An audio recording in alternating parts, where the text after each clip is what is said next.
एक नेताजी के पुराने ढेर सारे वीडियो बाजार में घूम रहे हैं और उनके एक विचार से दूसरा विचार कितना कॉन्ट्राडिक्टरी है। మన ప్రభుత్వంలో పూర్తిగా మద్యాన్ని నిషేధిస్తాం అని చెప్పి గట్టిగా కూడా చెప్తా ఉన్నాం।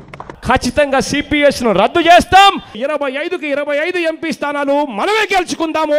ఆ తర్వాత నేను మిమ్మల్ని అందరికీ కూడా హామీ ఇస్తా ఉన్నా, ఆ తర్వాత ప్రత్యేక హోదా ఎవరైతే ఇస్తామని అంటారో కాదు, ఎవరైతే సంతకం చేస్తారో వాళ్ళకే మద్దతిస్తాము అని చెప్పి మిమ్మల్ని అందరినీ కూడా కోరుతా ఉన్నా। మొట్టమొదటిగా నేను చేయబోయేది గవర్నమెంట్ లో ఖాళీగా ఉన్న మొత్తం 2,30,000 ఉద్యోగాలు రిలీజ్ చేస్తాను అని చెప్పి మీ అందరికీ కూడా నేను మాట చెప్తా ఉన్నాను।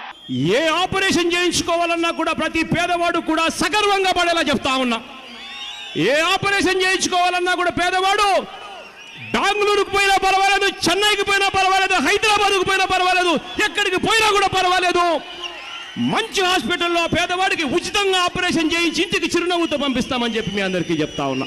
ప్రతి పేదవాడికి చెప్తా ఉన్నాను, రేపొద్దున దేవుడి దయ వల్ల మీ అందరి ఆశీస్సుల వల్ల రేపొద్దున మనందరి ప్రభుత్వం వచ్చిన తర్వాత చెప్తా ఉన్నాను, ప్రతి పేదవాడికి ఇల్లు కట్టిస్తానని చెప్పి హామీ ఇస్తా ఉన్నానని చెప్పి మీ అందరికీ కూడా చెప్తా ఉన్నా। అంతేకాకుండా ప్రతి సంవత్సరం జనవరి 1వ తారీఖున ప్రభుత్వ ఉద్యోగాల భర్తీకి క్యాలెండర్ కూడా విడుదల చేస్తాను అని చెప్పి మీ అందరికీ కూడా హామీ ఇస్తా ఉన్నా। ప్రతి ఉద్యోగస్తుడికి కూడా ఇంటి స్థలాలు ఇస్తాము, ఇల్లు కట్టిస్తాను అని చెప్పి ప్రతి ఉద్యోగస్తుడికి చెప్తా ఉన్నా। अब लोग एक साथ देखते होगा, अरे ये आदमी इतना हमें मूर्ख बनाता था, हमारे आंख में धूल झोंकता।